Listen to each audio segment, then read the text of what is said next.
2 Petrus pasal 3 ayat yang ketiga. Ya. Yang terutama harus kamu ketahui ialah. Ya, yang terutama ini ya, harus kamu ketahui ialah terus Bahwa pada hari-hari zaman akhir ya, akan tampil pengejek-pengejek. iya, akan tampil pengejek termasuk pencemooh ya. Bagian daripada pencemooh. Akan tampil pengejek. Siapa mereka? Ya. Dengan ejekan-ejekannya. Ya. Yaitu orang-orang yang hidup menuruti hawa nafsunya. Terus ayat 4, perhatikan baik-baik. Kata mereka, Ya. di manakah janji tentang kedatangannya itu? Stop. Menurut saudara, sampai di sini pembacaannya, ini orang Kristen atau bukan? Sudah pasti orang Kristen. Karena apa? Mereka berkata dengan ejekannya, di manakah janji tentang kedatangannya itu? Berarti orang ini baca Alkitab dong. Berarti orang ini dengar firman Tuhan tentang kedatangan Tuhan. Tetapi akhirnya mereka tampil sebagai pengejek. Andai kata kita berkata kepada mereka, kamu ini pencemooh. Pertanyaannya, kira-kira mereka terima enggak? Dan mereka akan tetap merasa bukanlah termasuk golongan pencemooh. Saudara, orang seperti ini menjamur kita temukan. Si pencemooh itu, pengejek itu berkata apa?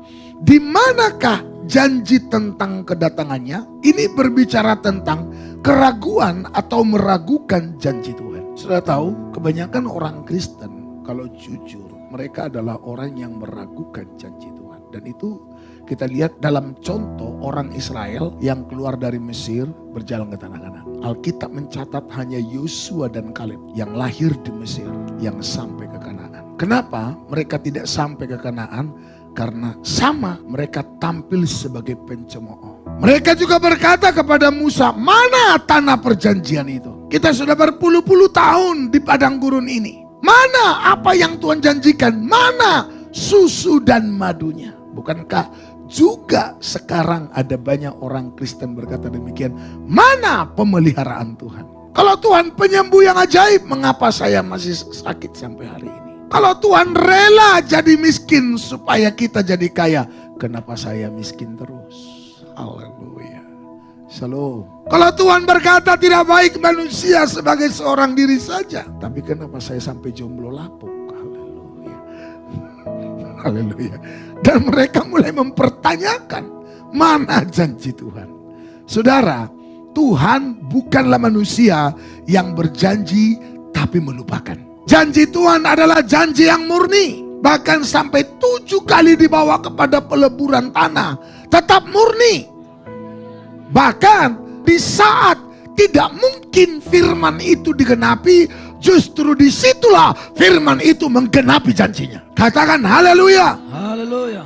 Janji Tuhan digenapi pada saat suasana, keadaan, situasi tidak mungkin rasanya apa yang Tuhan janjikan itu akan terjadi. Sama juga dengan kita hari ini. Kedatangan Tuhan seolah-olah kayaknya gak mungkin.